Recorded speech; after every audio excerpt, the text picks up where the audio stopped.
हम तो रखते हैं मुसलमानों का दीन, दिल से है खुदा में खत्मुल मुरसलीन, दिल से है खुदा में खत्मुल मुरसलीन, खत्मुल मुरसलीन।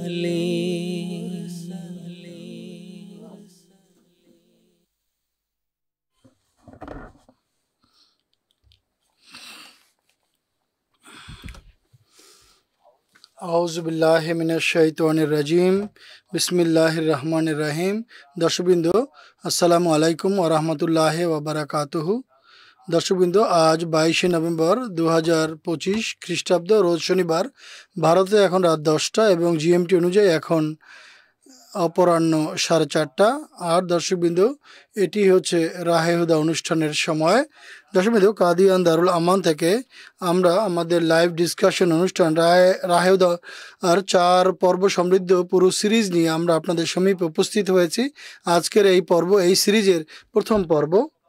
এই পুরো সিরিজে আমরা জামাতে আহমদিয়ার পবিত্র প্রতিষ্ঠাতা হজরত মির্জা গোলাম আহমদ কাদিয়ানী আলাইহিসসালাতু ওয়াসসালাম, প্রতিষ্ঠিত মসিহ এবং মাহদি আলাইহিসসালাতু ওয়াসসালামের যুগান্তকারী গ্রন্থ বারাহিনে আহমদিয়ার পঞ্চম খণ্ড সম্পর্কে আলোচনা করব। দর্শকবৃন্দ, যেমনটি আপনারা জানেন, রাহে হুদা অনুষ্ঠান লাইভ হওয়ার পাশাপাশি একটি ইন্টারেক্টিভ অনুষ্ঠানও বটে। অর্থাৎ আমাদের দর্শকরা নিজেদের প্রশ্নের মাধ্যমে আমাদের এই অনুষ্ঠানে যোগ দিতে পারেন। আমরা স্টুডিওতে আলোচনার পাশাপাশি আমাদের দর্শকদের বিভিন্ন প্রশ্ন এখানে স্টুডিওতে উপস্থিত আলেমদের সামনে উপস্থাপন করি এবং আমাদের আলেমগণ এই অনুষ্ঠানের মাধ্যমে দর্শকদের প্রশ্নের উত্তর দিয়ে থাকেন। দর্শকবৃন্দ, আমাদের সঙ্গে যোগাযোগ করার জন্য আপনারা আপনাদের টেলিভিশনের পর্দায় আমাদের সঙ্গে যোগাযোগের বিস্তারিত বিবরণ দেখতে পাচ্ছেন। আপনারা আমাদের সঙ্গে টেলিফোন লাইনের মাধ্যমে যোগাযোগ করতে পারেন। একইভাবে টেক্সট, ফ্যাক্স এবং ইমেইলের সুযোগও রয়েছে। দর্শকবৃন্দ, আজকের পর্বে অধমের সাথে যে আলেমের প্যানেল উপস্থিত আছে, আমি সর্বপ্রথমে তাদের পরিচয় করে দিচ্ছি। মোহতরম মৌলানা মোহাম্মদ হামিদ কসার সাহেব এবং মোহতরম মৌলানা আতাউল মুজিব লোন সাহেব আজকের এই পর্বে অধমের সঙ্গে আলোচনায় যোগ দিবেন। আমি তাদের উভয়কে অনুষ্ঠানে স্বাগত জানাচ্ছি।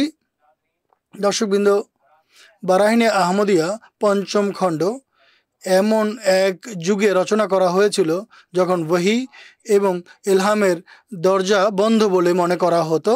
হজরত আকদাস মসিহ মাউদ আলাইহিসসালাতু ওয়াসসালাম এই খণ্ডে জোরালোভাবে ঘোষণা দিয়েছেন, খোদা আজও তার বান্দার সঙ্গে বাক্যালাপ করেন এবং আজও খোদা তাআলা তার বান্দাদের দোয়া গ্রহণ করেন, কবুল করেন।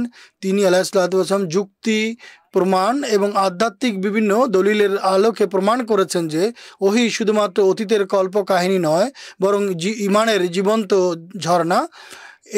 এর মাধ্যমেই মানুষ খোদা তাআলার নিকটতর হয় এবং নিজের সত্তাকে আলোকিত করতে পারে। দর্শকবৃন্দ, এই অনুষ্ঠানে আমরা এই আধ্যাত্মিক বাণীর বিভিন্ন দিক নিয়ে আলোচনা করব। এই সংক্ষিপ্ত ভূমিকার পর অদম আজকের পর্বের সর্বপ্রথম প্রশ্ন মোহতরম মৌলানা হামিদ কৌসার সাহেবের কাছে জানতে চাইবে যে কেউ এই প্রশ্ন করে, সালেহীন বা পুণ্যবানদের লোকদের দোয়া গৃহীত হয় না। এ কারণে নাস্তিকরাও আল্লাহ তাআলার অস্তিত্ব সম্পর্কে আপত্তি করে এবং আল্লাহ তাআলার অস্তিত্বে তারা বিশ্বাস করে না। সৈয়দনা হযরত আকদাস মসিহ মাউদ আলাইহিসসালাতু ওয়াসসালাম এই আপত্তির কি উত্তর দিয়েছেন, এ সম্পর্কে আপনি বিস্তারিত আমাদেরকে কিছুটা বলুন। জাযাকাল্লাহ। বিসমিল্লাহির রহমানির রহিম। দোয়া গৃহীত হয় না, দোয়া কবুল হয় না, আর আল্লাহ তাআলা তার পুণ্যবান বান্দাদের দোয়া কবুল করেন না, এমন বিশ্বাস বা ধারণা বা এমন আপত্তি মূলত ভুল। আল্লাহ তাআলা পবিত্র কোরআনে স্পষ্টভাবে বলেছেন, ওয়াইদা সাআলাকা ইবাদি আন্নি ফাইন্নি কারিব উজিবু দাওয়াতা দায়ে ইদা দান, যখন তোমার বান্দারা তোমার কাছে আমার সম্পর্কে প্রশ্ন করে তখন তুমি তাদেরকে বলে দিও যে আমি তোমাদের নিকটেই আছি এবং আমি আহ্বানকারীর বা প্রার্থনাকারীর প্রার্থনা শুনি বা তাদের দোয়ার উত্তর দিয়ে বলছেন ইন্না রাব্বি লা সামিউদ দোয়া, আমার প্রভু প্রতিপালক দোয়া অনেক বেশি শ্রবণ করেন। এটি পবিত্র কোরআনের দাবি এবং এই দাবির অনুকূলে হাজার হাজার অলি আউলিয়া এবাদিয়া সালেহীন এই উম্মতে জন্ম নিয়েছেন যারা এই ঘোষণা দিয়েছেন যে আল্লাহ তাআলা আমাদের দোয়া শ্রবণ করেন, আল্লাহ আমাদের দোয়া কবুল করেন। সমসাময়িক যুগে হযরত মসিহ মাউদ আলাইহিস সালাতু ওয়াস সালাম স্পষ্টভাবে এই ঘোষণা দিয়েছেন যে আল্লাহ তাআলা আমার দোয়া শুনেন এবং একইভাবে তার সম্মানিত খলিফাগণের দোয়াও আল্লাহ তাআলা শুনেন। কিন্তু দোয়া গ্রহণ করার জন্য, দোয়া শোনার জন্য কিছু শর্ত রয়েছে। উদাহরণস্বরূপ, আপনি যদি আপনার কোনো বন্ধুকে মোবাইলের মাধ্যমে আমেরিকায় যোগাযোগ করতে চান, তার সঙ্গে সম্পর্ক করতে চান, তাহলে কিছু জিনিসের প্রয়োজন পড়ে আপনার। উদাহরণস্বরূপ, আপনার মোবাইল সেট একেবারে সম্পূর্ণ সঠিক হওয়া উচিত, আপনি যে দেশে যোগাযোগ করছেন তার নাম্বার সঠিক হওয়া উচিত, টাওয়ারের যে লিঙ্ক সেটি সঠিক হওয়া উচিত, সিগন্যাল ঠিক হওয়া উচিত। যখন এই সব বিষয়গুলো ঠিক থাকবে তখন আপনি তার সঙ্গে কথা বলতে পারবেন এর মাধ্যমে। কিন্তু এর মধ্য থেকে একটিতেও যদি ত্রুটি থাকে, যদি আপনার নাম্বার ঠিক না থাকে বা তার নাম্বার ঠিক না থাকে বা টাওয়ার ঠিক না থাকে, সিগন্যাল ঠিক না থাকে, তাহলে আপনার যোগাযোগ হবে না। যখন আল্লাহ তাআলা বলেছেন যে করিব, আল্লাহ তাআলার নৈকট্যের অনুভব তখনই হবে যখন আপনার চাওয়ার বা ডাকার রীতি সঠিক হবে, আপনার খোদাকে ডাকার যে রীতি সেটি সঠিক হবে। যতক্ষণ পর্যন্ত এসব শর্ত পূর্ণ হবে না ততক্ষণ পর্যন্ত আপনি আল্লাহ তাআলার নৈকট্য লাভ করতে সমর্থ হবে না। এরপর আল্লাহ বলছেন ইন্না রাব্বি লা সামিউদ দোয়া, শোনার যে উপলব্ধি, দোয়া শোনার উপলব্ধি তখনই হবে যখন এই শর্তগুলি, দোয়া গৃহীত হওয়ার শর্তগুলি পূর্ণ হবে। দোয়া করবেন বা যখনই ডাকবেন, যেভাবে আমি মোবাইলের উদাহরণ দিলাম, মোবাইলের মাধ্যমে আপনি সঠিকভাবে আপনি যখন সঠিক পদ্ধতি বেছে নেবেন, যদি সঠিক পদ্ধতি না অবলম্বন করেন তাহলে আপনার সঙ্গে যোগাযোগ হবে না। ঠিক একইভাবে যদি আপনি চান যে আল্লাহ নৈকট্য লাভ করেন বা আল্লাহ আপনার দোয়া শ্রবণ করুক, তাহলে সকল শর্ত পূর্ণ হওয়া উচিত, যার উল্লেখ এখনই আমি করেছি। দ্বিতীয়ত, নাস্তিকদের কথা বলবো। যারা নাস্তিক তারা কি আপত্তি করে? তাদের আপত্তি হচ্ছে আল্লাহ তাআলা পুণ্যবানদের দোয়া গ্রহণ করেন না। তাদের জানা উচিত যে দোয়া কবুল হওয়ারও কিছু শর্ত রয়েছে। আল্লাহ তাআলা তার পুণ্যবান বান্দাদের সেসব দোয়া গ্রহণ করেন না যা তাদের অনুকূলে কল্যাণকর নয়। আল্লাহ তাআলা আরহামুর রাহিমিন, সর্বোত্তম দয়ালু, তিনি উলুমুল গায়ুব, তিনি অদৃশ্যের পরিজ্ঞাতা। তিনি জানেন এই দোয়া কার অনুকূলে গৃহীত হবে, এটি কবুল হলে তার জন্য কল্যাণকর হবে, আর এই দোয়া কবুল হলে তার জন্য কষ্টদায়ক হবে। হযরত মসিহ মাউদ আলাইহিস সালাম এর অনেক উদাহরণ দিয়েছেন। উদাহরণস্বরূপ তিনি বলেছেন, অতীতকালে এবং বর্তমানে এখনও আমাদের গ্রামাঞ্চলে সেসব মা বাইরে চুলায় লাকড়ি দিয়ে খাবার রান্না করে, মাটির চুলায়। লাকড়ি যখন জ্বলে তা কয়লায় রূপ নেয় এবং জ্বলন্ত অঙ্গার খুব সুন্দর লাগে। যদি 2-3 মাসের বাচ্চা সেই জ্বলন্ত অঙ্গার ধরতে চায় তাহলে সন্তানের সেই দাবি মা পূর্ণ করবে না, কেননা মা তো দয়ালু, মমতাশীল। তিনি দয়ার কারণে তিনি সন্তানকে আটকাবেন, কেননা সে যদি কয়লার উপরে হাত দেয় তাহলে তার হাত পুড়ে যাবে। আল্লাহ তো মায়ের চেয়েও বেশি মমতাশীল। আমার বান্দা যা চাইছে তা তার জন্য কল্যাণকর নয়, এই জন্য আল্লাহ তাআলা তার দোয়া তখন গ্রহণ করেন না। এখন জামাতে অনেক সুফি এবং বুজুর্গ ছিলেন যারা তাদের দোয়া অনেক গ্রহণ করতেন। একটি উদাহরণ দিয়ে আমি বিষয়টি বোঝানোর চেষ্টা করছি। হযরত মৌলানা গোলাম রসুল রাজিকি সাহেব রাদিয়াল্লাহু তাআলা আনহু, তিনি তার নিজের একটি ঘটনা বর্ণনা করছেন যে আমি লাহোর থেকে আমি নির্দেশ পাই একটি মোনাজারায় যোগদানের জন্য যে আপনি হাফেজাবাদ চলে যান। পাকিস্তানের একটি এলাকার নাম হাফেজাবাদ। তিনি বলেন আমি ট্রেনে আরোহণ করি, আমি সাংরাহিল নামে একটি জায়গা আছে, সেখানে গিয়ে এই লাহোরের ট্রেন থেকে নেমে হাফেজাবাদের ট্রেনে বসার কথা। যখন আমি হাফেজাবাদের ট্রেনে বসার জন্য নামি তখন আমি জিজ্ঞেস করি হাফেজাবাদে যাওয়ার ট্রেন কোথায়? তখন সে বলে ওই যে সামনে যাচ্ছে। তখন তিনি বলেন যে আমি ছুটতে ছুটতে সেই ট্রেনের কাছে পৌঁছি, গার্ডকে ইঙ্গিত করি, ইশারা করি, সব কিছু চেষ্টা করি, কিন্তু তারপরও সেই ট্রেন চলে যায়, আমি ট্রেনে বসতে পারিনি। আমি এরপরে বেঞ্চে বসি এবং আল্লাহকে অভিযোগ অনুযোগ করতে থাকি, হে আল্লাহ, আমি তোমার কাজ করার জন্য যাচ্ছিলাম, এত দোয়া করেছিলাম, তুমি কি কিছুক্ষণ ট্রেন আটকাতে পারতে না? আমি এই অভিযোগ অনুযোগ করছিলাম, এরই মধ্যে এক ব্যক্তি আসে এবং বলে, মৌলানা আপনি কোথায় যাবেন? তিনি বলেন আমি হাফেজাবাদ যাব। তিনি বলেন যে ট্রেনের পিছনে আপনি ছুটছিলেন সেটি হাফেজাবাদ নয়, সেটি লাহোর যাচ্ছে, এই ট্রেন তো আপনাকে লাহোরে নিয়ে যাচ্ছে, হাফেজাবাদ যাওয়ার ট্রেন তো সামনে দাঁড়িয়ে আছে। তিনি বলেন তখনই আমি আল্লাহ তাআলার প্রতি কৃতজ্ঞতা প্রকাশ করি, যদি তুমি আমার দোয়া কবুল করতে তাহলে আমি তো ভিন্ন পথে চলে যেতাম, উল্টো পথে চলে যেতাম। তাই অনেক সময় যখন আল্লাহ মানুষের দোয়া গ্রহণ করেন না, কবুল করেন না, এর পিছনে প্রজ্ঞা এটি থাকে যে প্রার্থনা করছে বা দোয়া করছে সে নির্বোধ, সে জানে না যে দোয়া করার যে তার যে প্রার্থিত বস্তু এটি তার জন্য ক্ষতিকর, উপকারী নয়। এই যে নাস্তিক বলে যে নাস্তিকরা ধীরে ধীরে এই দোয়া কবুল না হওয়ার কারণে দূরে সরে যায়, দাহরিয়া বা নাস্তিকরা কি বলে? হযরত মসিহ মাউদ আলাইহিসসালাম দৃষ্টান্ত দিয়েছেন যে আল্লাহ তাআলা তার পুণ্যবান বান্দাদের সঙ্গে তদ্রূপ সম্পর্ক রক্ষা করেন। অলি আউলিয়ারা আল্লাহ তাআলার বন্ধু হয়ে থাকেন। আল্লাহ তাআলা অনেক সময় তার কথা তাদেরকে মানান, আর অনেক সময় বান্দাদের কথা তিনি মেনে নেন। এটি অলি আউলিয়াদের সঙ্গে আল্লাহ তাআলার ব্যবহারের একটি দৃষ্টান্ত।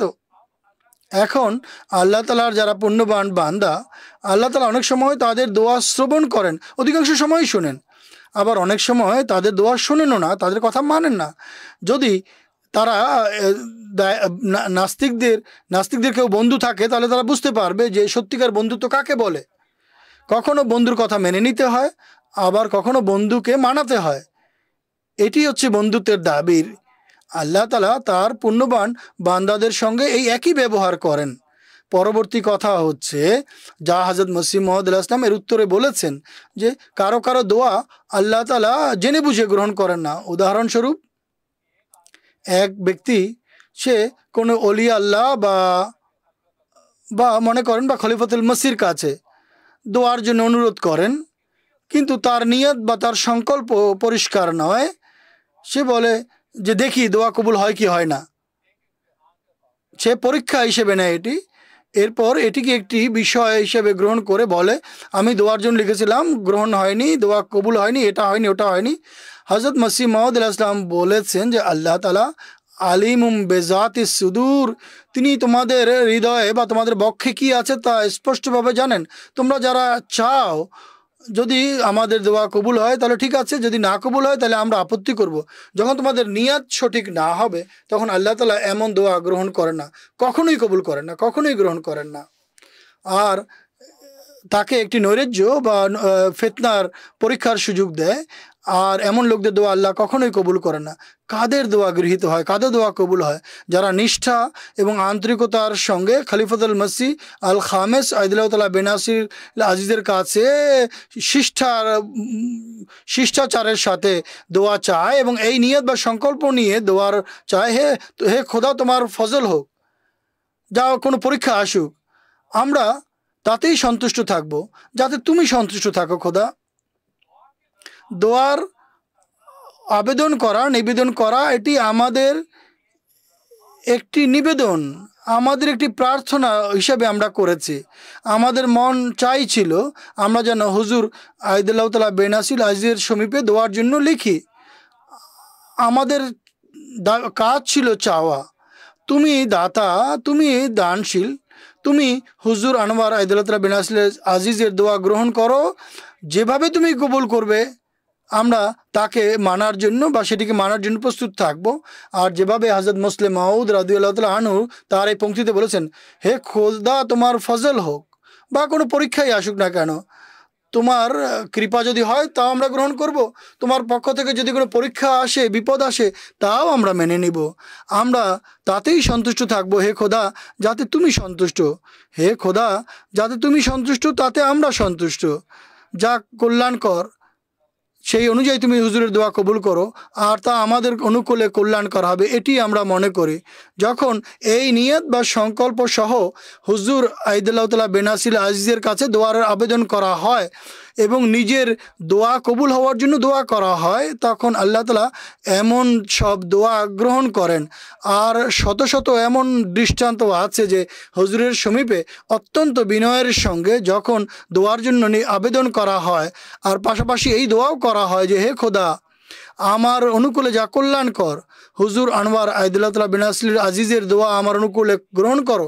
যখন এই নিয়াত সংকল্প নিয়ে বিনয় এবং সদগা ইত্যাদি দিয়ে নিষ্ঠার সাথে দোয়া করা হয়, তখন আল্লাহ তাআলা সেই দোয়া গ্রহণ করেন। কেন কবুল করবেন না? কেননা এটি তার প্রতিশ্রুতি, ওয়াইদা সাআলাকা ইবাদি আন্নি ফাইন্নি কারিব উজিবু দাওয়াতা দাঈ ইযা দান। তিনি দোয়া শ্রবণ করেন।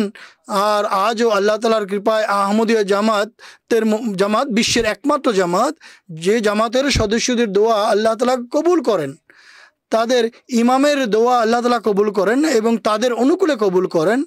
আর তাদের দোয়া, জামাতের সদস্যদের দোয়া তাদের ইমামের অনুকূলে গ্রহণ করেন। এটি এমন এক সম্পর্ক, এটি সেই উপলব্ধি করতে পারে যে জামাতের অন্তর্ভুক্ত, যে এটি উপলব্ধি করতে পারে, প্রতিদিন দেখতে পায়।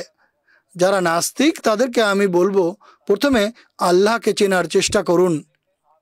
দেখুন, আপনাদের দৃষ্টান্ত হচ্ছে এমন লোকদের মতো, একটি দৃষ্টান্ত দিয়ে দিয়েছি। সূর্য উদয়ের সময় যদি এক অন্ধ ব্যক্তি, তোমরা সবাই বলো যে সূর্য উদিত হয়েছে, কিন্তু আমি তো সূর্য দেখতে পাচ্ছি না, তাই আমি সূর্য কিছু আছে বলে মানি না, তখন আমরা তাকে বলবো তুমি গিয়ে তোমার চোখের চিকিৎসা করাও। এই একই অবস্থা নাস্তিকদেরও। এই বিশ্ব স্রষ্টা, বিশ্বের অধিপতি এবং সর্বাধিপতি, যখন তোমরা তাকে চিনোই না, তোমরা গিয়ে প্রথমে তোমাদের চোখের চিকিৎসা করাও, অন্ধত্বের চিকিৎসা করাও, তারপর তাকে চিনতে পারবে। নতুবা তোমাদের দাবি তদ্রূপ, যেভাবে এক অন্ধ ব্যক্তি দাবি করে। অন্ধ ব্যক্তি দেখতে পায় না, সে কিভাবে দেখবে যতক্ষণ পর্যন্ত তার সঠিক মাধ্যম থাকবে না, দেখার দৃষ্টিশক্তি থাকবে না। প্রথমে খোদাকে চেনো, কোনো পুণ্যবান ব্যক্তির সাহচর্য লাভ করো। এবং এই সময় এই যে বারাহিনী আহমদিয়ার পঞ্চম খণ্ডের কথা বলবো, গভীরভাবে যদি এটি কেউ পাঠ করে, যদি কট্টর নাস্তিকও করে, তাহলে আমার দোয়া এবং হযরত মুসলিম মাউউদ যে দোয়া করেছে সে নিশ্চিতরূপে আল্লাহ পর্যন্ত পৌঁছে যাবে। কিন্তু নিয়ত সঠিক হওয়া উচিত। এর অনেক দৃষ্টান্ত আছে, সময় অনুমতি দিচ্ছে না। যারা বারাহিনী আহমদী অধ্যয়ন করেছেন তারা কিভাবে আল্লাহ পর্যন্ত পৌঁছে গিয়েছেন, অথচ তারা নাস্তিক ছিল, কিন্তু আল্লাহ তাআলা পর্যন্ত তারা পৌঁছে গেছেন এই পুস্তক পাঠের পর। এই যারা আপত্তি করে, তাদের আপত্তিকারীদের উদ্দেশ্যে আমাদের নিবেদন হচ্ছে, আপনারা সঠিক নিয়ত নিয়ে আল্লাহ তাআলার কাছে দোয়া করুন, ইহদিনাস সিরাতাল মুস্তাকিম, এবং এই বারাহিনী আহমদিয়ার পঞ্চম খণ্ডটি পাঠ করে দেখুন। আর হযরত খলিফাতুল মসিহ আল খামেস আইদুল্লাহ তাআলা বেনাসিল আজিজের যে ভার্চুয়াল মিটিংগুলো আছে, যা আল্লাহ তাআলার নৈকট্য সম্পর্কিত, এগুলো মনোযোগ দিয়ে শ্রবণ করুন। তাহলে এইগুলো আপনার চোখ খুলে দিবে, আপনাদের আত্মাকে পরিতৃপ্ত করবে, যদি আপনারা আন্তরিকতার সাথে এবং সঠিক সংকল্পের সাথে শুনেন। আল্লাহ তাআলা আপনাদেরকে তৌফিক দান করুন। জাযাকুমুল্লাহু তাআলা আহসানুল জাযা। দর্শকবৃন্দ, আমাদের এই অনুষ্ঠানে একজন কলার যোগ দিয়েছেন বাংলাদেশ থেকে, মোকাররম আরিফুজ্জামান সাহেব এখন আমাদের সঙ্গে টেলিফোন লাইনে আছেন। আসুন আমরা তার প্রশ্নটি শুনি। আসসালামু আলাইকুম আরিফুজ্জামান সাহেব। ওয়ালাইকুম আসসালাম ওয়া রাহমাতুল্লাহি ওয়া বারাকাতুহু। স্যার, আমার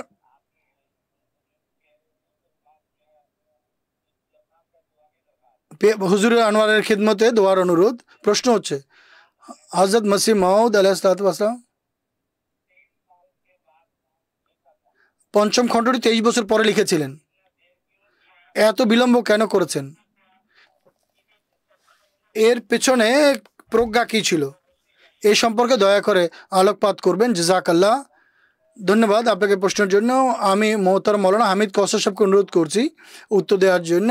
হযরত মসিহ মাউদ আলাইহিসসালাম বারাহিনে আহমদিয়ার রচনা 1880 সনে আরম্ভ করেছিলেন। বারাহিনে আহমদিয়া পুস্তক রচনা প্রথম খণ্ড 1880, 81, 82 এবং তৃতীয় এবং চতুর্থ খণ্ড 84 সালে শেষ করেছিলেন। 1884 সালে 1880 থেকে 1884 সাল পর্যন্ত প্রথম, দ্বিতীয়, তৃতীয়, চতুর্থ খণ্ড লিখেছেন। এরপর তার মনোযোগ ছিল এর প্রতি, তা আল্লাহ তাআলা এর থেকে সরিয়ে দেন, কেননা তিনি অন্যান্য পুস্তক রচনায় ব্যস্ত হয়ে গিয়েছিলেন। এরপর আল্লাহ তাআলা মসিহ মাউদ এবং প্রতিষ্ঠিত মাহাদি এর সম্মানিত পদে অধিষ্ঠিত করেন। এবং তখন বিশ্বের যে অবস্থা ছিল এবং সে যুগে যে মুসলমানদের বিরুদ্ধে আপত্তি ছিল, এগুলো উত্তর দিতে আরম্ভ করেন। এরপর আল্লাহ তাআলা বারাহিনে আহমদের লেখা থেকে তার মনোযোগ সরিয়ে দেন এবং অন্যান্য পুস্তিকা রচনার প্রতি তার দৃষ্টি নিবদ্ধ করেছিলেন এবং তিনি আল্লাহ তাআলার ইঙ্গিতেই অন্যান্য বই পুস্তক লিখতে আরম্ভ করেন। বারাহিনে আহমদিয়ার পঞ্চম খণ্ড তিনি 1905 সনে রচনা করেন এবং এর মধ্যে প্রায় 21 বছরের বিরতির পরে তিনি পঞ্চম খণ্ডটি রচনা করেছিলেন। এই মধ্যবর্তী সময়ে তিনি কম বেশি 80টি পুস্তিকা রচনা করেছেন এবং লিখেছেন। আর প্রায়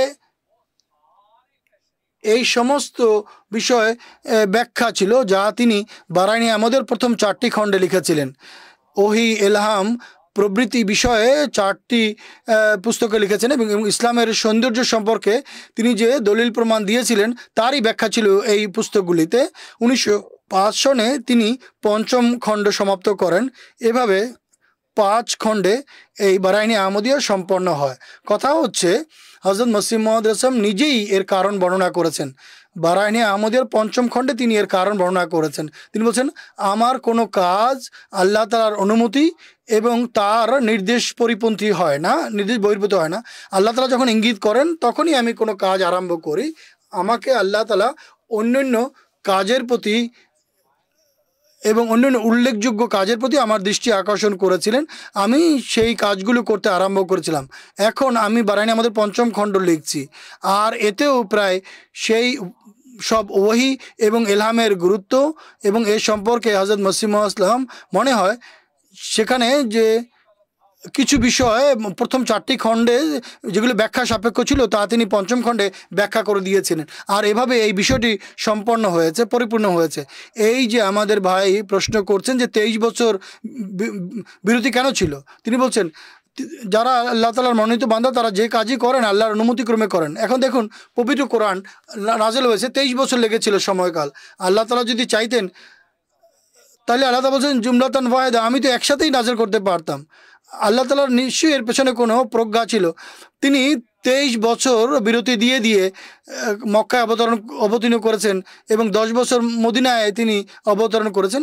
আল্লাহ তাআলার কাজের পেছনে কোনো প্রজ্ঞা থাকে। ঠিক একইভাবে বারাহিনে আমাদের পঞ্চম খণ্ড যা 1905 সনে রচনা করেছেন, এরপর প্রথম যে খণ্ডগুলো 80 থেকে 84 পর্যন্ত লেখা হয়েছিল, এর পিছনে প্রজ্ঞা ছিল এবং এর অনেক বড় কল্যাণও হয়েছে এবং এগুলো বিস্তারিত বলার এখন সুযোগ নেই। কিন্তু যা হোক, এইগুলো হচ্ছে কারণ যা হযরত মসিহ মাউদ বারাহিনে আহমদিয়ার পঞ্চম খণ্ডে বর্ণনা করে দিয়েছেন। জাযাকুমুল্লাহু তাআলা আহসানাল জাযা। আমাদের দর্শকদের পক্ষ থেকে আমরা অনেকগুলো প্রশ্ন টেক্সট মেসেজের মাধ্যমে পাচ্ছি। তার মধ্যে থেকে অধম একটি প্রশ্ন উল্লেখ করছেন গোলাম ফারুক আহমদ সাহেব, জার্মানি থেকে প্রশ্ন করছেন। তিনি লিখেছেন, হুজুর আইদুল্লাহ তাআলা বেনাসিল আজিজ জুমার খুতবায় মসজিদে জেরারের উল্লেখ করেছেন। জেরারের অর্থ কি? এই মসজিদের নাম মসজিদে জেরার কেন রাখা হয়েছিল? আমি মোহতারাম মাওলানা আতাউল মুজিব লোন সাহেবকে অনুরোধ করব সংক্ষেপে উত্তর দেওয়ার জন্য। জাযাকুমুল্লাহ। বিসমিল্লাহির রহমানির রহিম।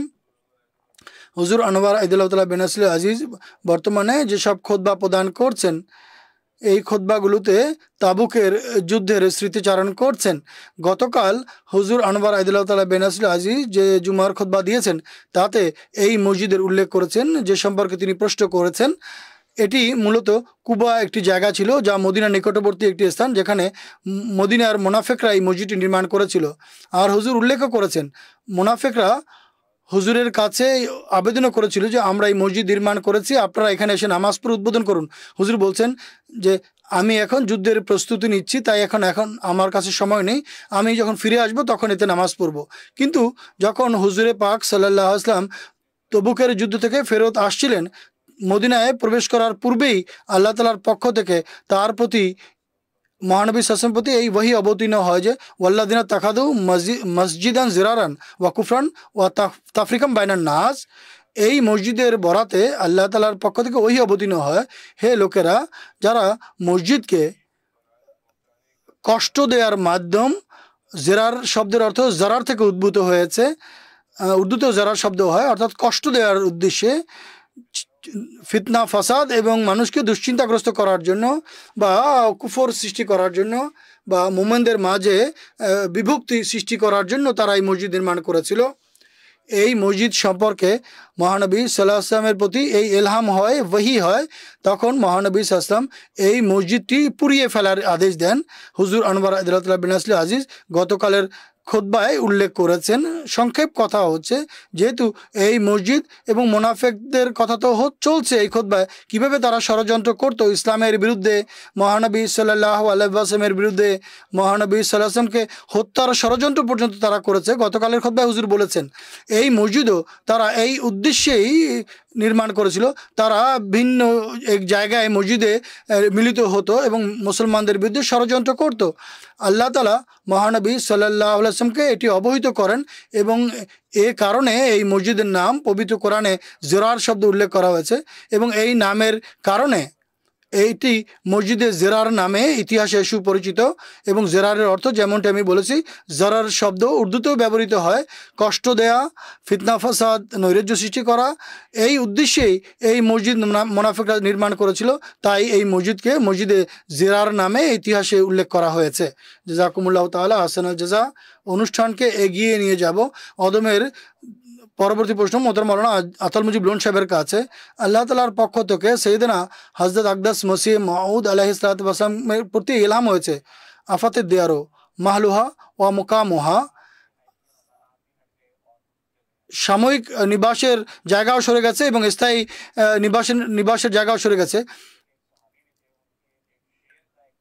একটি আরবি কবির এক কবিতার পংক্তিতে রয়েছে, আপত্তিকারী আপত্তি করে অন্য কোনো নবী এমন আছে যার প্রতি ইলহামে এমন কোনো পংক্তি বা এমন কোনো বাক্য ইলহাম হয়েছে যা প্রাচীন কোনো কবির লেখা কবিতা বা তার কবিতার অংশ। এই সম্পর্কে হযরত মসিহ মাউদ আলাইহিস সালাতু ওয়াস সালাম এই আপত্তির কি উত্তর দিয়েছেন, এর কিছুটা বিস্তারিত উল্লেখ করবেন। জাযাকুমুল্লাহ। আসল কথা হচ্ছে, যখন আল্লাহ তাআলার পক্ষ থেকে কোনো প্রত্যাদিষ্ট ব্যক্তি, আল্লাহ তাআলার কোনো রসুল পৃথিবীতে আসেন, যারা তার বিরোধী হয়, তার বিরুদ্ধবাদী যারা, তারা এইসব কথাকে আপত্তির লক্ষ্যে পরিণত করে এবং তারা আপত্তি খুঁজে বেড়ায়, এমনকি তার ওহী ইলহামের প্রতিও আপত্তি করতে আরম্ভ করে। মহানবী সাল্লাল্লাহু আলাইহি ওয়াসাল্লামের প্রতিও যখন ওহী অবতীর্ণ হতো, তখন এসব ওহী সম্পর্কেও বিরুদ্ধবাদীরা আপত্তি করত। পবিত্র কোরআনেই এসেছে, আল্লাহ তাআলা বলছেন, যারা কাফের তারা মহানবী সাল্লাল্লাহু আলাইহি ওয়াসাল্লামকে শায়ের বা কবি বলতো, বাল হুয়া শায়েরুন। পবিত্র কোরআন যেহেতু সুস্পষ্ট এবং স্পষ্ট প্রাঞ্জল ইলহাম রয়েছে, যে কবিদের যে কবিতা আছে তার সঙ্গে সামঞ্জস্যপূর্ণ মনে হতো, তাই তারা বলতো মহানবী মুহাম্মদ সাল্লাল্লাহু আলাইহি ওয়াসাল্লাম তো এক ধরনের কবি, যেভাবে কবিদের কবিতার পংক্তি আছে একই ধরনের কবিতার পংক্তি রচনা করে আমাদের সামনে উপস্থাপন করছে আর বলছে এগুলো ওহী। তাই আসল কথা হচ্ছে, আপত্তি করা এটি বিরুদ্ধবাদীদের প্রকৃতির বৈশিষ্ট্য। শয়তান তাদেরকে বিভ্রান্ত করে এবং এ কারণে তারা বিভিন্ন ধরনের আপত্তি আল্লাহ তাআলার মামুর এবং তার রসুলের প্রতি করে এবং তার ওহী ইলহাম, তার যে ভবিষ্যৎবাণী এবং যে নিদর্শন আল্লাহ তার অনুকূলে দেখান, এগুলোর প্রতি করে থাকে। একইভাবে হযরত মসিহ মাউদ আলাইহিস সালামের বিরুদ্ধেও বিভিন্ন ধরনের আপত্তি করা হয়েছে। তার ভবিষ্যৎবাণীর উপরে, তার অনুকূলে যেসব নিদর্শন প্রকাশ পেয়েছে সেগুলোর উপরে আপত্তি করেছে।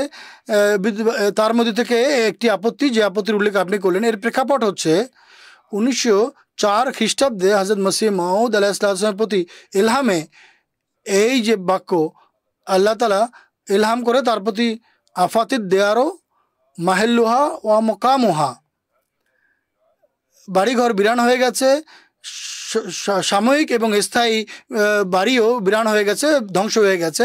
এবং হুজুর আলাইহিসসালাম এই ইলহাম সম্পর্কে বলেছেন, দেশের এক অংশে ভয়ানক ধ্বংসযজ্ঞ নেমে আসবে এবং বাড়িঘর বিরান হয়ে যাবে। হুজুর 1905 সালে তার এক কাফ বা দিব্য দর্শন সম্পর্কে বলছেন, যে তিনি বলেন যে আমি দেখছি হৃদয় বিদারক মৃত্যুর কারণে এক ভয়ঙ্কর পরিবেশ, এর পাশাপাশি হচ্ছে মৌতি মনে হচ্ছে। এই যে এলহাম, এসব এলহামে আল্লাহ তাআলা মূলত তাকে এক ভয়ানক ধ্বংসের সংবাদ দিয়েছেন, এক ভয়ানক ধ্বংসের প্রতি ইঙ্গিত করেছেন এবং এ সম্পর্কে জ্ঞান দিয়েছেন, এবং তিনি এসব এলহাম ছাপিয়ে এর ভবিষ্যৎবাণী করেছেন। সুতরাং আমরা ইতিহাস ঘাটলে দেখতে পাই যে এসব এলহামের পরে আল্লাহ তাআলা তাকে যে জ্ঞান দিয়েছেন, অদৃশ্যের যে সংবাদ দিয়েছেন, এর ফলে এক ভয়াবহ ধ্বংস ভারত নেমে আসে। বিশেষ করে ভারতবর্ষে এক ভয়ানক ভূমিকম্প হয়, যা কাংড়ার ভূমিকম্প নামে সুপরিচিত। আমরা জানতে পারি, আমরা যখন এর সম্পর্কে ইতিহাস অধ্যয়ন করি তখন জানতে পারি যে কত ভয়ানক ভূমিকম্প ছিল। ইতিহাসের পাতায় আছে 25,000-এর চেয়ে অধিক মানুষ এতে ধ্বংস হয়েছিল এবং লক্ষ লক্ষ বাড়িঘর বিধ্বস্ত হয়েছিল, এবং বলা হয় যে অনেক জনবসতি একদম নিশ্চিহ্ন নির্মূল হয়ে গিয়েছিল। সরকারি বাড়িঘর ধ্বংস হয়েছিল, যোগাযোগ ব্যবস্থা, বিদ্যুৎ ব্যবস্থা, যোগাযোগ ব্যবস্থা ধ্বংস হয়েছিল। আল্লাহ তাআলা তাকে যে অদৃশ্যের সংবাদ দিয়েছিলেন তা এই ভবিষ্যৎবাণী এই পংক্তিতেও এবং অন্যান্য ইলহামের মাধ্যমেও আল্লাহ তাআলা মসিহ মউদকে দিয়েছিলেন, যা পূর্ণ হয়েছে নির্ধারিত সময়। কিন্তু বিরুদ্ধবাদীরা, যেমনটি আমি শুরুতেই বলেছি, বিরুদ্ধবাদীদের বৈশিষ্ট্য হচ্ছে তারা আপত্তি করে থাকে। তারা এই আপত্তি করেছে বিভিন্ন বিরুদ্ধবাদীরা। এটি একটি পংক্তি কোনো লেখকের, হযরত মসিহ মাউদ ইসলাম এই কবিতার পংক্তিকে ইলহাম বানিয়ে বিশ্ববাসীর সামনে উপস্থাপন করেছেন। তিনি নবী ছিলেন, আপনি যেভাবে বলছেন, একজন সাহাবী ছিলেন, মহানবী সাল্লাল্লাহু আলাইহি ওয়াসাল্লামের পূর্বে অনেক বড় কবি ছিলেন লাবিদ। তখন 7টি কাসিদা, যাকে সাবা মুআল্লাকা বলা হতো, আর কাবা গৃহে ঝুলিয়ে রাখা হয়েছিল। তার মধ্যে থেকে চতুর্থ যে কাসিদাটি, তা ছিল লাবিদ বিন রাবিয়া আল আমরি ছিল তার নাম, তার রচনা ছিল এটি। এর মধ্যে এক পংক্তিতে এই বাক্যটি লেখা আছে।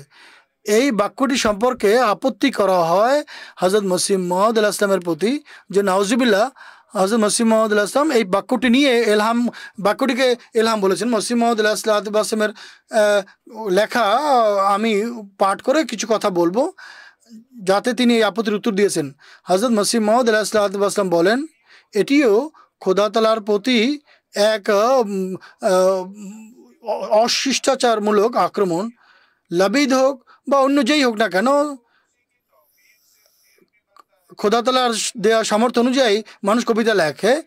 যদি খোদা তাআলা কোনো ব্যক্তির এক বাক্যটি এলকা করে দেয় কারো প্রতি, তাহলে আপত্তির কিছু নেই। তিনি বলছেন খোদা তাআলা এই বাক্যটিকে সম্মানিত করেছেন, অর্থাৎ নবীর বাক্যটিকে, যে সেই যুগ সম্পর্কে এক সুমহান ভবিষ্যৎবাণী ছিল, এমন ভয়ানক ধ্বংসযজ্ঞ হবে,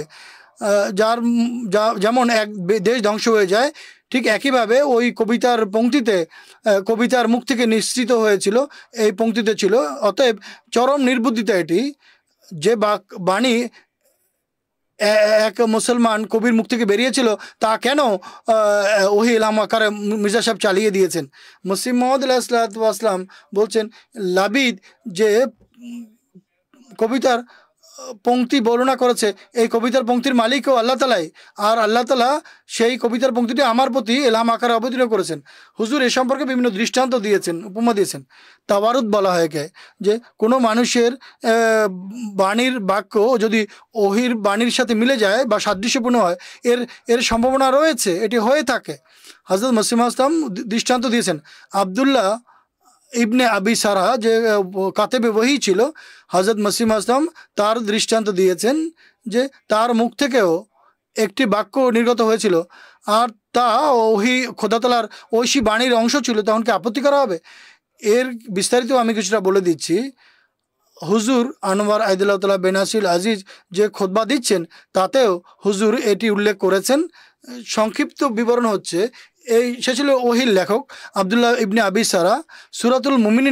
সূরা মুমিনুনের আয়াত যখন অবতীর্ণ হয় আর মহানবী সাল্লাল্লাহু আলাইহি ওয়াসাল্লাম যখন তাকে ডাকেন এবং সে এই আয়াত লেখাতে আরম্ভ করেন, লেখাতে যখন হুজুর পাক সাল্লাল্লাহু আলাইহি ওয়াসাল্লাম এই আয়াতে পৌঁছেন, সুম্মা আনশাহু খালকান আখারা, এই বাক্য যখন হুজুর লেখান তখন তার মুখ থেকে অবলীলায় এই বাক্য ফাতাবারাকাল্লাহু আহসানুল খালিকিন। মহানবী সাল্লাল্লাহু আলাইহি ওয়াসাল্লাম বলেন, তাকে বলেন যে এটি ওহির বাক্য লিখে নাও। তখন সে হোঁচট খায় যে আমার বাক্য এটি ওহি হতে পারে, অথচ এটি ওহির বাক্য ছিল। আল্লাহ তাআলা তার যে এই আয়াতের যে একটা ধারাবাহিকতা ছিল, যখন সে লিখছিল তখন আল্লাহ তাআলা তার মুখ দিয়েও সেই বাক্য নিশ্চিত করিয়েছেন। যখন মহানবী বলেন যে এটি ঐশী বাণী, তখন সে হোঁচট খায়। মক্কা বিজয়ের সময় পুনরায় সে এসে মহানবীর হাতে বয়াত করেছিল। হযরত মসিহ মাউদ ইসলাম তার উদ্ধৃতি টেনে ইঙ্গিতে বর্ণনা করেছেন, যখন এক মুরতাদের মুখ দিয়ে নিশ্চিত বাক্য ঐশী বাণীর সঙ্গে সাদৃশ্য রাখতে পারে, তাহলে একজন সত্যিকার মুসলমান যিনি একজন সাহাবী ছিলেন তার বাণীর সাথে ওহির সামঞ্জস্য কেন থাকতে পারে না। এরপর ওমর রাদিয়াল্লাহু তাআলা আনহুর দৃষ্টান্ত হুজুর রাদিয়াল্লাহু তাআলা আলাইহিস সালাম দিয়েছেন। হযরত ওমর রাদিয়াল্লাহু তাআলা আনহুর বাণীর সাথেও ওহির সাদৃশ্য ছিল, অর্থাৎ তার যে চিন্তা ভাবনা ছিল সে অনুযায়ী আল্লাহ তাআলার বাণী ঐশী বাণী অবতীর্ণ হতে থেকেছে। ঐতিহাসিকরা একে মুআফাকাত বা মুআফাকাতে ওমর বলে। অনেক সময় এমন হয়েছে মহানবী সাল্লাল্লাহু আলাইহি ওয়াসাল্লাম হযরত ওমর রাদিয়াল্লাহু তাআলা আনহু মহানবী সাল্লাল্লাহু আলাইহি ওয়াসাল্লামের কোনো কথা বলেছেন এবং সে সম্পর্কে ওহী হয়েছে। মহানবী সাল্লাল্লাহু আলাইহি ওয়াসাল্লামের পবিত্র সহধর্মীদের সম্পর্কে মুসলমানরা গিয়ে কথা বলতো, আলোচনা করতো, কোনো কাজের জন্য যেত, পর্দার কোনো আদেশ বাণী ছিল না। এই অবস্থা যখন হযরত ওমর রাদিয়াল্লাহু তাআলা আনহু দেখেন, তখন তিনি মহানবী সাল্লাল্লাহু আলাইহি ওয়াসাল্লামের সামনে বলেন, আপনার পবিত্র স্ত্রীদের জন্য পর্দার ব্যবস্থা থাকা উচিত।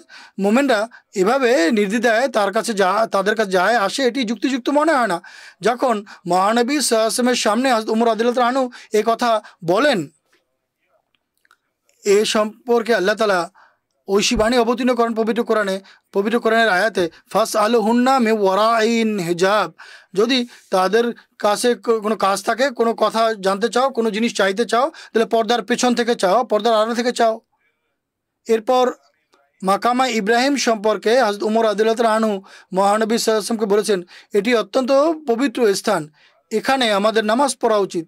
আল্লাহ তাআলা এ সম্পর্কে ওহী অবতীর্ণ হয়, ওয়াত্তাখাযু মিন মাকামে ইব্রাহিম মুসাল্লা, বা মাকামে ইব্রাহিমকে নামাজের জায়গা বানাও এবং সেখানে 2 রাকাত নামাজ নিয়মিত পড়া হয় আজও। একইভাবে মদ সম্পর্কে এসেছে, মদকে তিনি অত্যন্ত অপছন্দ করতেন হযরত ওমর, এবং হুজুরকে বলতেন। এ সম্পর্কে আল্লাহ তাআলা আয়াত নাযিল করেছেন।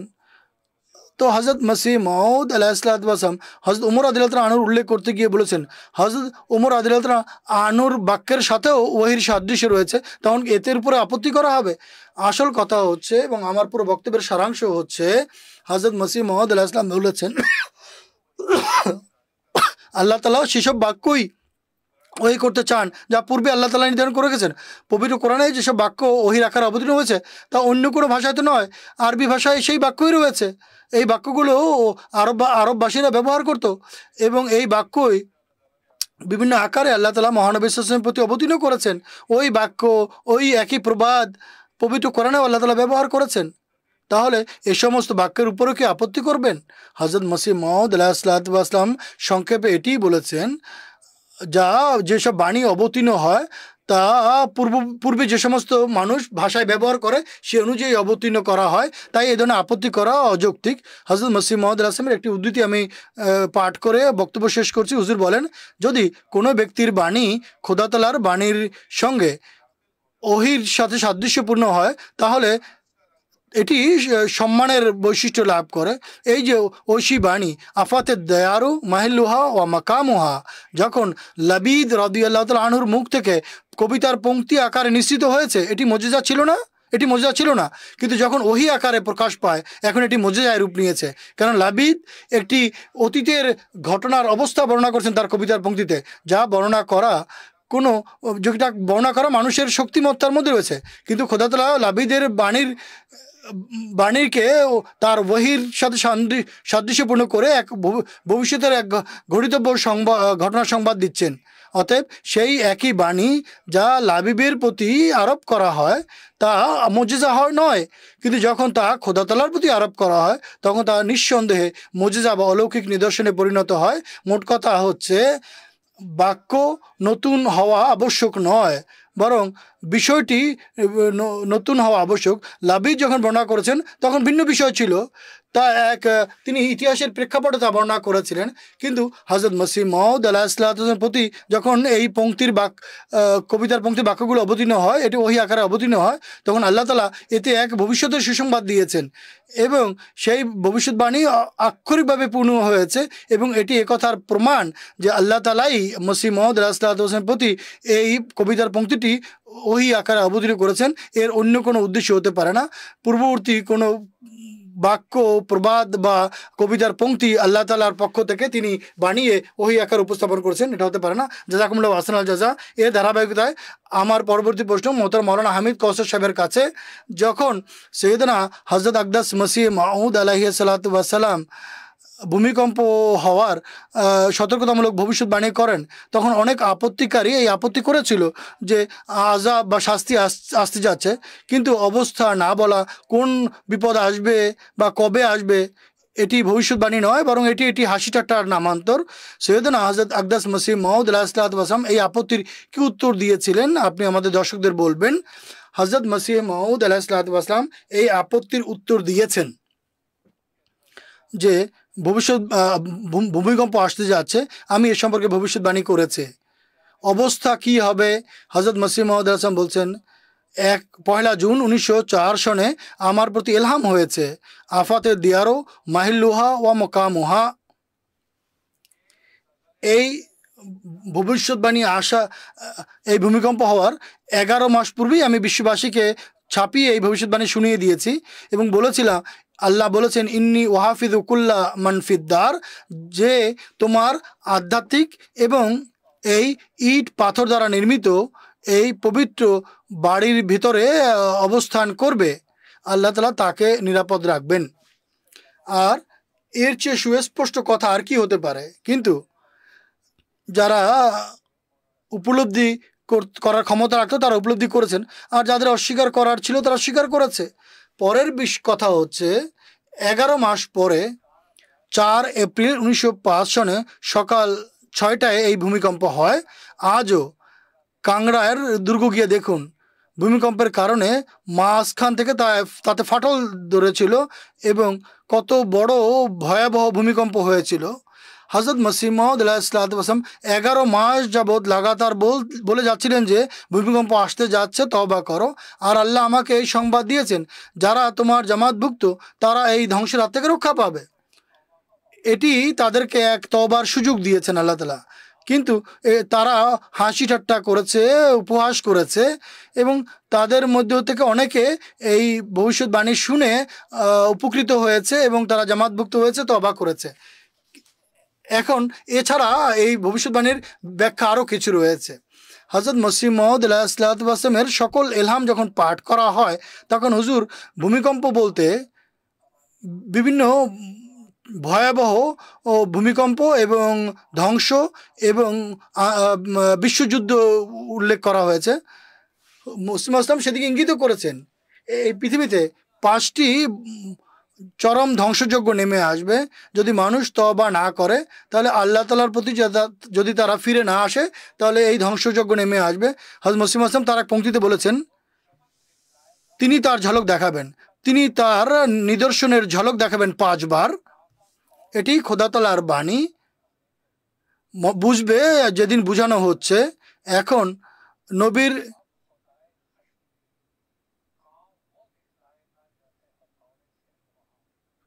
এখন খোদা তাআলার কাজ যে সেভাবে প্রদর্শন করাবে, যেভাবে কামার লোহার কাজ করে দেখেন, আগুন চতুর্দিকে, কিন্তু আগুন থেকে রক্ষা করাবে তাদেরকে যারা মহাবিস্ময়কর খোদার প্রতি বিশ্বাস রাখে, মহাপরাক্রমশালী খোদার প্রতি বিশ্বাস রাখে। বারাইনি আমাদের পঞ্চম খণ্ডে হুজুর এই নজমটি লিখেছেন, যাতে বা এই নজম থেকে বোঝা যায়। এছাড়া কাংড়ার যে ভূমিকম্প ছিল এবং অন্যান্য যে ধ্বংসযজ্ঞ পৃথিবীতে নেমে আসার ছিল, সমসাময়িক যুগে হযরত খলিফাতুল মসিহ আল খামেজ নাসারাহু নাসরান আজিজা কয়েক বছর ধরে বিশ্ববাসীকে এই ধ্বংসযজ্ঞ সম্পর্কে সাবধান করছেন, সতর্ক করছেন যে তওবা করো, অনুশোচনা করো, পাপাচার থেকে মুক্ত হও, বিরত হও এবং আগমনকারী মামুরকে শনাক্ত করো, তার জামাতভুক্ত হও, আল্লাহ তাআলার সত্যিকার নিষ্ঠাবান বান্দায় পরিণত হও। বারবার হুজুর বিশ্ববাসীকে এদিকে দৃষ্টি আকর্ষণ করেছেন। এই হুজুর এখানে 5টি ধ্বংসযজ্ঞের উল্লেখ করেছেন। এর মধ্যে প্রথম যে ধ্বংসযজ্ঞ, বিশ্ববাসী এটি খুব ভালোভাবে দেখেছে, যা 1914 সনে বিশ্বযুদ্ধ আরম্ভ হয়েছিল, প্রথম বিশ্বযুদ্ধ, এবং 1918 সনে প্রথম যুদ্ধে লক্ষ লক্ষ মানুষ মারা গিয়েছিল। এরপর দ্বিতীয় বিশ্বযুদ্ধ 1939 থেকে 1945 পর্যন্ত চলেছে, লক্ষ লক্ষ মানুষ এতে মারা গেছে। এখন তৃতীয় বিশ্বযুদ্ধের কিনারায় আমরা দাঁড়িয়ে আছি। হযরত মসিহ মাউদ আলাইহিস সালাতু ওয়াস সালাম এসব মহান ভূমিকম্প, ভয়াবহ ভূমিকম্প এবং যুদ্ধ বিগ্রহ এবং ধ্বংসযজ্ঞ সম্পর্কে বিভিন্ন ভাষায় উল্লেখ করেছেন। ভবিষ্যৎবাণীতে কখনো স্পষ্টভাবে বলা হয়নি। এর মধ্যে সবসময় প্রচ্ছন্ন দিক থাকে, যাতে মানুষের পরীক্ষা নেওয়া হয়। যদি গুপ্ত বিষয় না থাকে তাহলে প্রশ্নই উঠবে না। তাই আল্লাহ তাআলা সবসময় ভবিষ্যৎবাণী আর বিশেষভাবে সতর্কতামূলক ভবিষ্যৎবাণীতে কিছু কথা প্রচ্ছন্ন রাখে, যাতে মানুষ নিজেদের ঈমান এবং দোয়া এবং নিজেদের প্রচেষ্টার মাধ্যমে সত্য উপলব্ধি করতে সক্ষম হয়। এখন তারা বলছে যে 5টি ধ্বংসযজ্ঞের কথা মসিহ মউদ বলেননি। হযরত মসিহ মউদ ইসলাম পুরো স্পষ্টভাবে একটি কথা বলে গেছেন। তিনি এই বিষয়টিকে হাকিকাতুল ওয়াহি পুস্তকে বর্ণনা করেছেন। তিনি বলেন এই ধ্বংসযজ্ঞ সম্পর্কে, হে ইউরোপ তুমিও নিরাপদ নও, হে এশিয়া তুমিও নিরাপদ নও, হে দ্বীপবাসীগণ কোনো কল্পিত খোদা তোমাদের সাহায্য করবে না। আমি শহরগুলোকে বিধ্বস্ত হতে দেখছি। প্রথম বিশ্বযুদ্ধ হয়েছে, দ্বিতীয় বিশ্বযুদ্ধ হয়েছে, এবং বিশ্ববাসী হিরোশিমা নাগাসাকিতে যে ধ্বংসযজ্ঞ হয়েছে তা দেখেছে, এবং আজ পর্যন্ত তা দেখে তারা ভয় কেঁপে ওঠে। হযরত মসিহ মউদ 1905 সনে বলেছেন এবং এই পুস্তকগুলোতে স্পষ্টভাবে বলে গেছেন, আমি শহরগুলোকে বিধ্বস্ত হতে দেখছি এবং জনবসতিকে বিরান দেখতে পাচ্ছি। কতভাবে বিরান হচ্ছে, তাদের নাম ঠিকানা ধ্বংস হয়ে যাচ্ছে। প্রথম দ্বিতীয় বিশ্বযুদ্ধ এগুলি আমরা দেখেছি। সেই এক এবং অদ্বিতীয় খোদা দীর্ঘকাল পর্যন্ত নীরব ছিলেন এবং তার চোখের সামনে সব ধরনের অপকর্ম করা হয়েছে। আজও সেই অপকর্মের ধারা চলছে, কিন্তু তিনি নীরব ছিলেন। কিন্তু এখন তিনি প্রতাপের সঙ্গে নিজের শক্তিমত্তা প্রদর্শন করবেন। যার কান আছে সে শ্রবণ করুক। সেই সময় দূরে নয়।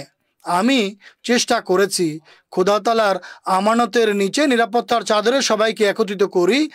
আর আজ এই একই প্রচেষ্টা আমাদের প্রিয় ইমাম হযরত খলিফাতুল মসিহ আল খামেস আইদুল্লাহ তাআলা বিনাসিল আজিজ তার বিভিন্ন খুতবায়, তার বিভিন্ন বক্তব্যে, পার্লামেন্টে এবং বড় বড় আন্তর্জাতিক সভাসদে গিয়ে বলেছেন।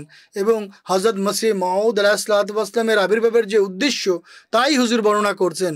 আমি চেষ্টা করেছি, হুজুরের এই আমি চেষ্টা করেছি যেন খোদা তাআলার নিরাপত্তার চাদরের সবাইকে আবৃত করতে পারি। হুজুর আজ যত নিষ্ঠা এবং আন্তরিকতার সাথে, যত গভীর দোয়ার সঙ্গে, যত পরিশ্রমের সাথে বিশ্ববাসীকে এক নিরাপত্তার চাদরের ছায়াতলে একত্রিত করার চেষ্টা করছেন। বিশ্বের এমন কোনো নেতা নেই যে এমন কাজ করছে। আমি চেষ্টা করেছি যেন খোদা তাআলার নিরাপত্তার ছায়াতলে সবাইকে একত্রিত করতে পারে, কিন্তু আবশ্যক ছিল খোদা তাআলার যে তকদির, খোদা তাআলার যে বিধান তাও যেন প্রকাশ পায়। তিনি বলছেন যে সতর্ক যে বিষয় করা হচ্ছে সেদিকেও পূর্ণ হবে। আমি চেষ্টা করছি খোদা তাআলার নিরাপত্তার ছায়ায় লোকদেরকে একত্রিত করতে পারি। আমি সত্য বলছি, এই দেশের এই দেশের পালাও ঘনিয়ে আসছে। নুহের যুগের দৃশ্য তোমাদের চোখের সামনে ভেসে উঠবে এবং লুতের যুগের দৃষ্টান্ত তোমরা দেখতে পাবে। কিন্তু খোদা শাস্তি প্রদানে ধীর। তওবা করো, অনুশোচনা করো, তোমাদের প্রতি যেন দয়া করা যায়। যে খোদাকে পরিত্যাগ করে সে এক কীট, সে মানুষ নয়। যে খোদাকে ভয় করে না, যে তাকে ভয় করে না, যে খোদাকে ভয় করে না সে মৃত, সে জীবিত নয়। এরা মৃত যারা খোদাকে ভয় করছে না। কিন্তু হুজুর আইদুল্লাহ তাআলা বেনাসিল আজিজ তাদেরকে সাবধান করছেন, সতর্ক করছেন। আমাদের দোয়া, হুজুরের দোয়া, হুজুরের যে সমস্ত চেষ্টা প্রচেষ্টা আল্লাহ তাআলা বরকত দান করুন এবং এই সমস্ত লোকদেরকে বিবেক বুদ্ধি দিন। হুজুর তাদেরকে শান্তির ছায়াতলে সমবেত করতে চান। আল্লাহ তাআলা হুজুরের চেষ্টা প্রচেষ্টাকে সফল করুন এবং বেশি বেশি সংখ্যায় মানুষ যেন নিরাপত্তা লাভ করতে পারে, যা হযরত খলিফাতুল মসিহ আল খামেস আইদুল্লাহ বেনাসিল আজিজ বিশ্ববাসীকে দিতে চান। অন্যতবা এই যে ধ্বংস প্রশ্নের মধ্যে আপনি বলেছেন যে ধ্বংসের অবস্থা আমাদেরকে বলেন, এর চেয়ে বড় বিস্ফোরণ আর কি হতে পারে? এবং বিশ্ববাসী দুবার দেখেছে। আজও দ্বিতীয় এবং প্রথম বিশ্বযুদ্ধের কথা স্মরণ করে লক্ষ লক্ষ মানুষ কেঁপে ওঠে। লক্ষ লক্ষ মানুষ এই যুদ্ধগুলোতে ধ্বংস হয়েছে। আজও সেগুলো স্মরণ করে তারা ভীতত্রস্ত হয়। তারা যে বলে যে হুজুর এই ধ্বংসযজ্ঞের বিবরণ দেয়নি, হুজুর তো স্পষ্টভাবে দিয়েছেন। যতগুলো যে অংশটুকু বর্ণনা করা প্রয়োজন ছিল, সুসংবাদের দিক এবং সতর্কতার দিক, হুজুর তা বর্ণনা করে গেছেন। আল্লাহ তাআলা সেই সাবধানতামূলক যে দিক, এর থেকে বিশ্ববাসীকে রক্ষা পাওয়ার তৌফিক দিন। এটি আমাদের দোয়া আল্লাহ তাআলার সমীপে। অদমের শেষ পরবর্তী প্রশ্ন মোহতরম মাওলানা আতাল মুজিব লোন সাহেবের কাছে। সৈয়দনা হযরত আকদাস মসিহ মাউদ আলাইহিস সালাতু ওয়াস সালাম বারাইনে আহমদিয়ার ৪র্থ খণ্ডের ৬১৬ পৃষ্ঠায় এই ইলহাম লিখেছেন, ফালাম্মা তাজাল্লা রাব্বাহু লিল জবালে ইয়ালাহু দাক্কা। সম্ভবত আপত্তিকারীরা আপত্তি করে এই যে ভবিষ্যৎবাণী, এই ইলহাম বা এই ভবিষ্যৎবাণী পূর্ণ হয়নি। এই আপত্তির উত্তর হযরত মসিহ মাউদ আলাইহিস সালাম কি বলেছেন তা আপনি আমাদের দর্শকদের সামনে তুলে ধরুন। জাযাকাল্লাহ। এই যে ইলহাম মূলত সূরা আরাফের ১৪৪ নম্বর আয়াতে রয়েছে, যেখানে হযরত মুসা আলাইহিস সালাতু ওয়াস সালামের বা তুর জাতির উল্লেখ আছে। যখন তুর পাহাড়ের ঘটনা, হযরত মুসা আলাইহিস সালাম যখন তুর পাহাড়ে ছিলেন, আল্লাহ তাআলার বাণী অবতীর্ণ হয়। আল্লাহ তাআলার সঙ্গে যখন তার কথোপকথন হয়, বাক্যালাপ হয়, তখন হযরত মুসা আলাইহিস সালাম আল্লাহ তাআলার কাছে প্রশ্ন করেন, আমি তোমাকে দেখতে চাই। আল্লাহ তাআলার কাছে প্রশ্ন করেন, অনুরোধ করেন, হে আল্লাহ আমি তোমাকে দেখতে চাই। আল্লাহ উত্তরে বলেন, যদি তুমি এই পাহাড়ের দিকে তাকাও, যদি সেই পাহাড় আমার বিকাশকে সহ্য করতে পারে, তাহলে তুমি আমাকে দেখতে পাবে। ঠিক একইভাবে এই আয়াত পবিত্র কোরআনে অবতীর্ণ হয়েছে, ফালাম্মা তাজাল্লা রাব্বুহু লিল জাবালে ইয়ালাহু দাক্কা। যখন আল্লাহ তাআলা সেই পাহাড়ের প্রতি তার বিকাশ ঘটান, তখন সেই পাহাড় টুকরো টুকরো হয়ে যায় আর হযরত মুসা আলাইহিস সালাম অচেতন হয়ে পড়েন, বেহুশ হয়ে যান। এই আয়াতের অংশ হযরত মসিহ মাউদ আলাইহিস সালামের প্রতি ইলহামে অবতীর্ণ হয়েছে রূপকভাবে, এবং এই ঘটনার দিকে ইঙ্গিত করতে গিয়ে আল্লাহ তাআলা মসিহ মাউদ আলাইহিস সালামের প্রতি আয়াতের এই অংশ ওহী আকারে অবতীর্ণ করেছেন। হযরত মসিহ মাউদ আলাইহিস সালাম এই সম্পর্কে বলেন, বারাইনে আহমদিয়ার ৫১৬ পৃষ্ঠায় এই বাক্য লেখা আছে, ফালাম্মা তাজাল্লা রাব্বুহু লিল জাবালে জাআলাহু দাক্কা ওয়াল্লাহু মুহিনু কায়দিল কাফিরিনা ওয়ালিনাজালাহু আয়াতাল লিন্নাসে ওয়া রাহমাতাম মিন্না ওয়া কানা আমরাম মাকদিয়া। যখন এই অদমের প্রভু এক বিশেষ পাহাড়ের উপরে বিকাশ ঘটাবেন, তখন তাকে চূর্ণ বিচূর্ণ করবেন আর আল্লাহ তাআলা অস্বীকারীদের ষড়যন্ত্রকে ধ্বংস করবেন। এই পাহাড়বাসীদেরকে এক নিদর্শনে পরিণত করবেন এবং এটি মোমেনদের জন্য রহমতের কারণ হবে। এবং এই বিষয়ে পূর্ব থেকেই সিদ্ধান্ত ছিল। পূর্ববর্তী নবীগণ সংবাদ দিয়ে গেছেন যে মসিহ মাউদের সময় এমন হবে। লক্ষ লক্ষ ভূমিকম্প। বারাইনে আমাদের ৫৫৭ নম্বর পৃষ্ঠায় এই ঘটনা সম্পর্কে এই দ্বিতীয় ইলহাম রয়েছে, ফালাম্মা তাজাল্লা রাব্বুহু লিল জাবালে জাআলাহু দাক্কা কুওয়াতু রহমানে লে উবাইদুল্লাহ সামার। অর্থাৎ যখন এই অদমের প্রভু পাহাড়ে নিজের বিকাশ করবেন, সেই পাহাড়কে তিনি টুকরো টুকরো করে ছাড়বেন। এটি খোদা তাআলার শক্তির কারণে হবে, বান্দার সাহায্য এবং সমর্থনে এবং তার সত্যতা প্রকাশের জন্য এমনটি আল্লাহ করবেন। আরেকবার তিনি বলেছেন, পৃথিবীতে এক সতর্ককারী এসেছেন কিন্তু পৃথিবীবাসী তাকে গ্রহণ করেনি, কিন্তু খোদা তাআলা তাকে গ্রহণ করবেন এবং মহাপরাক্রমশালী আক্রমণসমূহ দ্বারা তার সত্যতা প্রকাশ করে দিবেন। ফালাম্মা তাজাল্লা রাব্বুহু লিল জাবালে জাআলাহু দাক্কা কুয়াতু রহমানে লে ওবায়দুল্লাহ সামার। আরবি ইলহামের অনুবাদ হচ্ছে, যখন খোদা তাআলা পাহাড়ের প্রতি নিজের বিকাশ ঘটাবেন তখন একে টুকরো টুকরো করে দিবেন। খোদা তাআলা এমনটি করবেন যাতে তার বান্দার সত্যতা প্রকাশ করতে পারেন। এটি হচ্ছে সেই ইলহামের বিস্তারিত বিবরণ যা হযরত মসিহ মাউদ আলাইহিস সালাতু ওয়াস সালাম বর্ণনা করেছেন। এই ইলহাম সম্পর্কে বিদ্যুৎবাদীদের আপত্তি হচ্ছে যে এই ইলহামের মধ্যে যে ভবিষ্যৎবাণী মির্জা সাহেব করেছেন তা পূর্ণ হয়নি, এবং এর বিস্তারিত বিবরণে তারা বলেন পাহাড় টুকরো টুকরো হওয়ার উল্লেখ করা হয়েছে। পাহাড় তো কখনো টুকরো টুকরো হয়নি, চূর্ণ বিচূর্ণ হয়নি।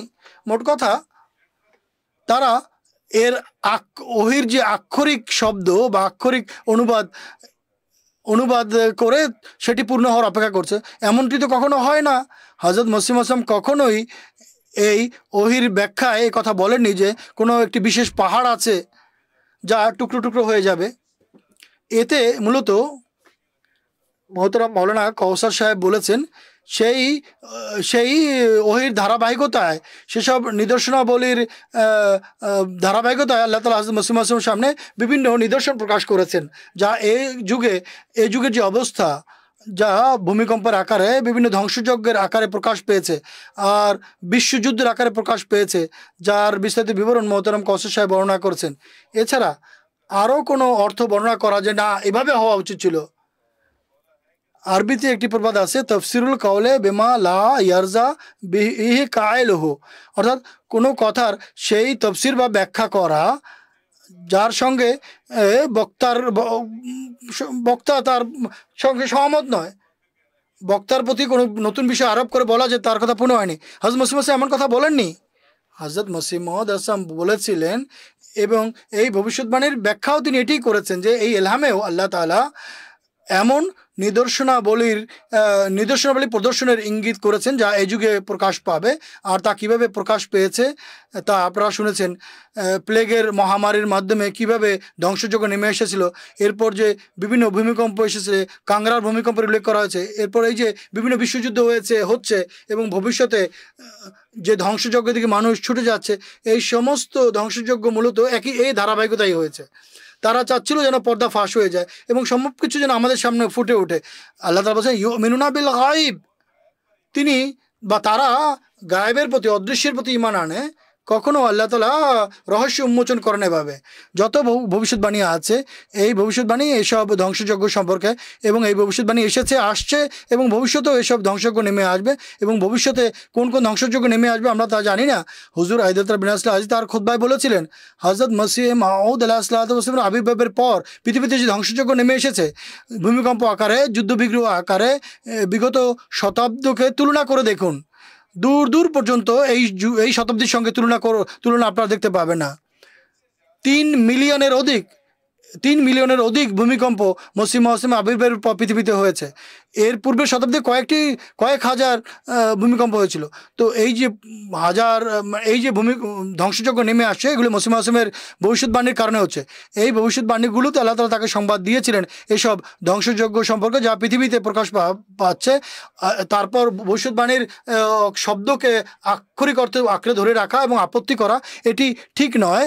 এই কথাগুলো বক্তার প্রতি আপত্তি করা, যে বক্তা এটি বলতে চেয়েছে এবং আপত্তি করা, এটি ঠিক নয়। হযরত মসিহ মাউদ আসসালাম কোথাও এমন কথা বর্ণনা করেননি যে কোনো বিশেষ একটি পাহাড় আছে যা এই ভবিষ্যৎবাণীর ফলে টুকরো টুকরো হয়ে যাবে, চূর্ণ বিচূর্ণ হয়ে যাবে, ধ্বংস হয়ে যাবে, বিধ্বস্ত হয়ে যাবে। আরেকটি দিক থেকে আমরা দেখতে পাই, যখন ভূমিকম্প হয় তখন পাহাড় ভেঙে পড়ে। আর এই দিক থেকেও ভবিষ্যৎবাণী অক্ষরে অক্ষরে পূর্ণ হয়েছে, এবং অন্যান্য ভবিষ্যৎবাণীর সঙ্গে যদি এই ভবিষ্যৎবাণীকে মিলিয়ে দেখা হয় তাহলে যাতে ধ্বংসযজ্ঞের উল্লেখ করা হয়েছে, আল্লাহ তাআলার ফজলে হযরত মসিহ মাউদ আলাইহিস সালাতু ওয়াস সালাম সকল ভবিষ্যৎবাণী পূর্ণ হয়েছে। জাযাকুমুল্লাহু তাআলা আহসানুল জাযা। দর্শকবৃন্দ, এরই সাথে আমাদের আজকের পর্ব শেষ হওয়ার সময় হয়ে গেছে। অনুষ্ঠানের শেষে অদম সৈয়দনা হযরত আকদাস মসিহ মাউদ আলাইহিসসালাতু ওয়াসসালামের একটি উদ্ধৃতি উপস্থাপন করবে। হযরত মসিহ মাউদ আলাইহিসসালাতু ওয়াসসালাম বলেন, সেই ঊর্ধ্বলোক এবং যা আকাশের এবং পৃথিবীর যে ধ্বংস, যা মসিহ মউদের যুগের আলামত, যা মসিহ মউদের যুগে হয়ে গেছেন। রমজান মাসে চন্দ্রগ্রহণ সূর্যগ্রহণ হয়েছে এবং এক পুচ্ছবিষ্ট চন্দ্র দেখা গেছে, এক পুচ্ছবিষ্ট নক্ষত্র দেখা গেছে এবং খ্রিস্টান ধর্ম খুব জোরে সোরে পৃথিবীতে বিস্তার লাভ করেছে। আর যেভাবে পূর্ববর্তী গ্রন্থে পূর্বেই লেখা আছে, বড় জোরালোভাবে আমাকে কাফের বলা হবে, সকল নিদর্শন প্রকাশ পেয়েছে এবং সেই জ্ঞান এবং তত্ত্ব প্রকাশ পেয়েছে যা মানুষের হৃদয়কে সত্য দিকে টেনে আছে। কিতাবুল বারিয়া রুহানে খাজাইন 13তম খণ্ড পৃষ্ঠ নাম্বার 298 পৃষ্ঠা এর পাদটিকা। দর্শকবৃন্দ, এরই সাথে আমাদের আজকের পর্ব শেষ হচ্ছে। অনুমতি দিবেন আগামী পর্বে ইনশাল্লাহ একই বিষয় নিয়ে আমরা আলোচনা জারি রাখবো। আসসালামু আলাইকুম ওয়া রাহমাতুল্লাহি ওয়া বারাকাতুহু। लोगों के यही नूर खुदा पाओगे, लो तुम्हें तौर तसल्ली का बताया हमने। आओ लोगों के यही नूर खुदा पाओगे, लो तुम्हें तौर तसल्ली का बताया